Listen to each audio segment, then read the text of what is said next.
Hey,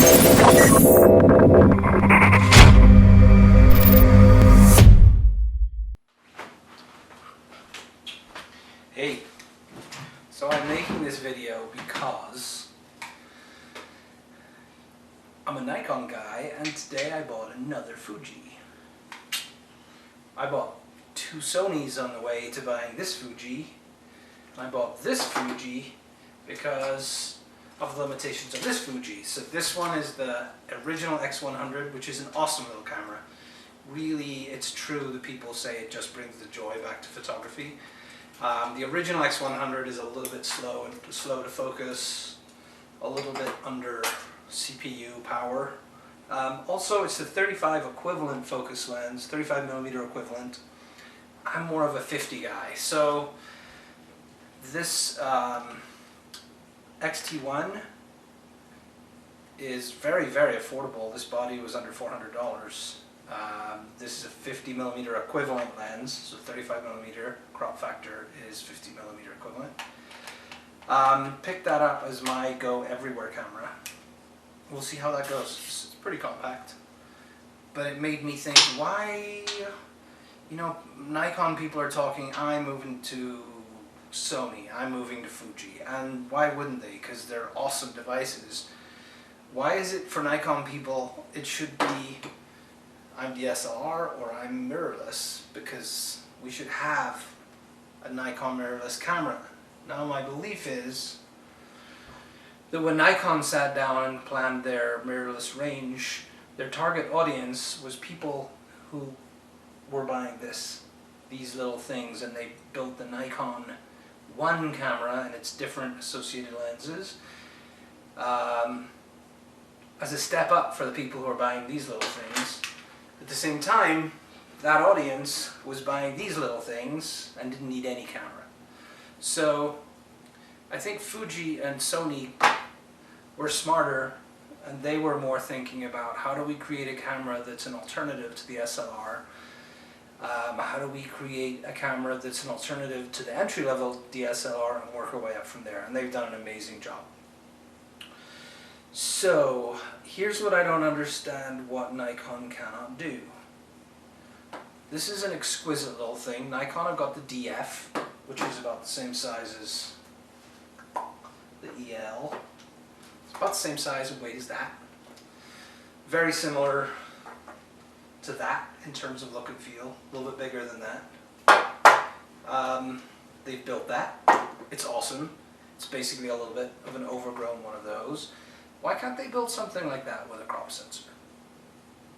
And why can't they make it work with our lenses? So here's a little bit of science. People often say how mirrorless make everything so more compact. It's kind of true. There's science involved here. There's physics involved here. That's a constant f4 70 to 210. That's a constant 2.8 80 to 200. So that does a little bit more, but with this does one stop more of light. The reason they are a different size isn't because Nikon suddenly got worse at making lenses when they made this one. It's because physics. So people talk about mirrorless cameras being more compact. Sure, the body is, but there's a 50mm pancake lens from the 80s, Nikon. There is a slightly older era f2 50mm. There is a slightly bigger f1.4 of the same era, slightly bigger because it has to let in more light. Physics. This came after that, very similar lens, slightly smaller. But if you look at those two, and in fact if you look at this modern 50mm, the distance between the glass at the back and the glass at the front is pretty much the same. There's a lot of dishing. In this lens, I imagine it's got some focus motor stuff going on up there. Otherwise, why would they make it? Why would they make it so deep? There must be some reason why they made it so deep, because half of that, the front glass is halfway down there. So here's what Nikon need to do. Nikon have the challenge in that, let's see, there's my oldest Nikon. Lens flange is about 1/2 inch out from the body of the camera, film is at the back. So in fact the distance from that flange to the film is 46 millimeters, which is quite a lot. That's Canons of the era are about 42. So Nikon's kind of up there. But what Nikon have done that's really awesome is they've retained that.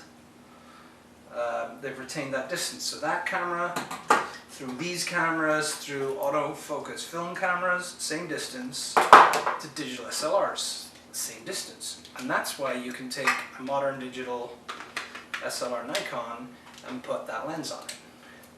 Because the distance from that flange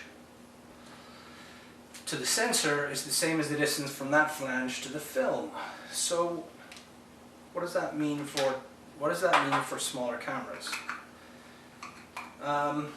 Really what it means is all Nikon has to do, if they create a camera like this, where the distance is considerably less, on a Fuji it's 17.6 millimeters, so like 28 millimeters less, in fact that much less, all Nikon has to do is do what everybody else is doing, but do it better for their customers.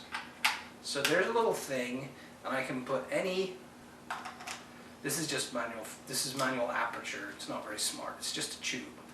So I can put my Nikon lens on there, and it's spaced so that that flange distance, the distance from the back of that lens to that sensor, is the same as the distance from the back of that lens to the film, same in that. So, but look at that. It's the same size. There's no magic that these cameras are doing. This is a pretty long lens for 35mm f2. That's like, it's not like it's compact. So Nikon, please create something like this.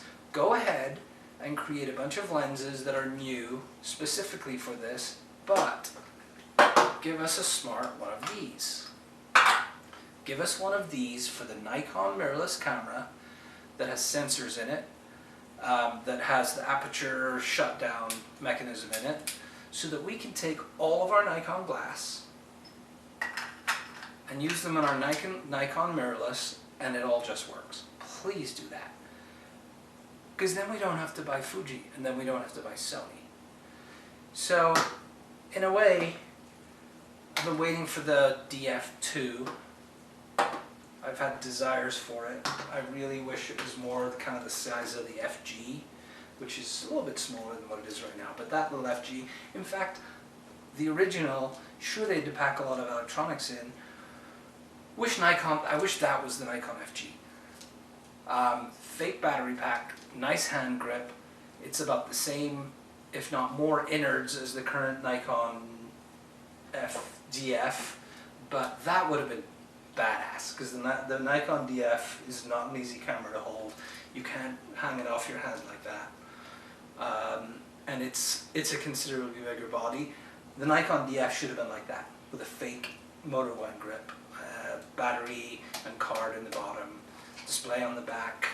I mean, size-wise, that's a monster. That's tiny. That should have been the Df. In fact, you know what? Nikon, if you make a Df2 that's this kind of format, slightly smaller in the hand, with that fake grip like that, to make it more manageable, I'll buy that. You know what? I'll buy that and I'll carry it every day and I'll sell my Fuji. How's that for a deal?